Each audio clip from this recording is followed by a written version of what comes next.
सुप्रभातम। आज का हमारा विषय है पाठ 3 आकारांत स्त्रीलिंग शब्द। पिछली वीडियो में मैंने आपको पढ़ाया था आकारांत पुल्लिंग शब्द। आज है आकारांत स्त्रीलिंग शब्द।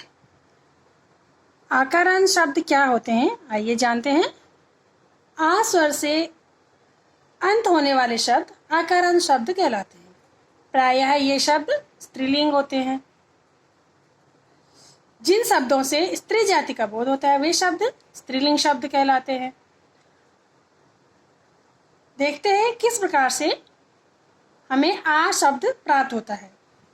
जैसे बालिका का हमने वर्ण विच्छेद किया और देखा कि ब जमा आ, ल जमा ई, क जमा आ, तो अंत में आ स्वर आता है, इसलिए ये आकारांत शब्द हैं। उसी प्रकार माँ म जमा आ, ल जमा आ बना माला।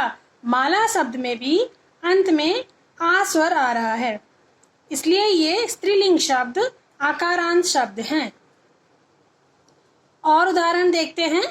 जैसे एक वचन छात्रा, छात्रा का छात्रा शब्द है, एक वचन में छात्रा ही, द्विवचन में एक ही मात्रा लग जाती है छात्रे, और बहुवचन में छात्रा के साथ विसर्ग लग जाते हैं। छात्रा एक छात्रा, छात्रे दो छात्राएं और छात्रा अनेक छात्राएं।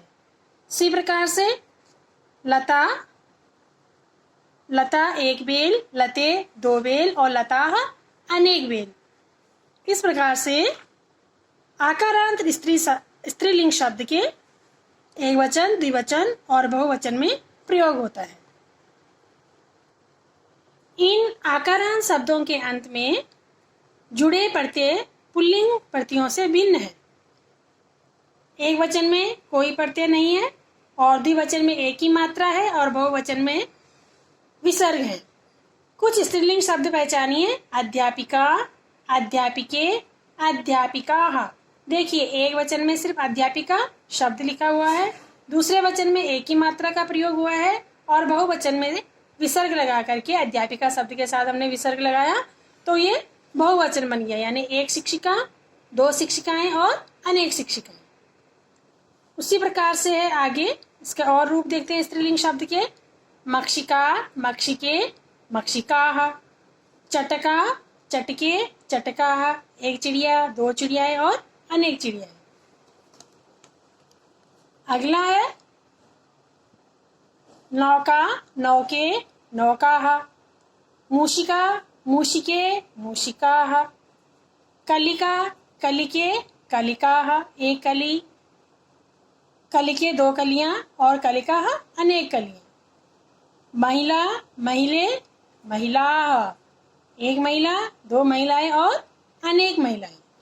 इसके अलावा कुछ और स्त्रीलिंग शब्द हैं, अन्य स्त्रीलिंग शब्द हैं, जैसे कोकिला, गायिका, कन्या, अजा, वर्षा, पाठशाला और घड़ी का घड़ी, ये भी स्त्रीलिंग शब्द है। नासिका, नाक स्त्रीलिंग शब्द है। सेविका, ये भी स्त्रीलिंग शब्द है। ये थे आकारांत स्त्रीलिंग शब्द। इसके शब्दार्थ हैं बच्चों, ये आपको पढ़ने हैं और याद भी करने हैं। तो आकारांत स्त्रीलिंग शब्द पाठ यहीं समाप्त होता है। और अब इसका अभ्यास रश्मि मैं आपको समझाती हूँ। पहला प्रश्न है उचितं विकल्पम चित्वा रिक्त स्थानानि पूरयत, यानी कि उचित विकल्प चुन करके रिक्त स्थानों की पूर्ति कीजिए। द्विवचन स्त्रीलिंग का प्रत्यय क्या है? स्त्रीलिंग के द्विवचन में कौन सा प्रत्यय लगता है? आ की मात्रा या एक की मात्रा? तो सही उत्तर है एक की मात्रा। प्रायः आकारांत शब्द डैश होते हैं, स्त्रीलिंग होते हैं या पुल्लिंग? प्रायः आकारांत शब्द स्त्रीलिंग होते हैं।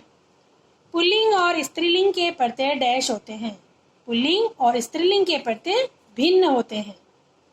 आ स्वर से अंत होने वाले शब्द डैश कहलाते हैं। आ स्वर से अंत होने वाले शब्द आकारांत शब्द कहलाते हैं। प्रश्न नंबर 2 है रिक्त स्थानानि पूरयत, यानी रिक्त स्थानों की पूर्ति कीजिए। लता, लता का द्विवचन क्या होगा? लता, लता का एक वचन लता ही है और इसका द्विवचन है लते, बहुवचन है लताः। चटका, द्विवचन चटके, चटकाः। नरः, नरे, नराः। माला, माले, मालाः। देवः, देवः, देवः, देवे, देवाः। तो ये थे रिक्त स्थान। अब अगला प्रश्न है कि समक्षम समक्षम प्रदत्त शब्दान उचित स्थाने लिखत। सामने दिए गए शब्दों को उचित स्थान पर लिखिए। ये एक बॉक्स बना हुआ है, इस बॉक्स में से आपको शब्दों को छांट करके एक वचन वाले शब्दों को एक वचन के सामने लिखेंगे और द्विवचन वाले शब्दों को द्विवचन के सामने और बहुवचन वाले शब्दों को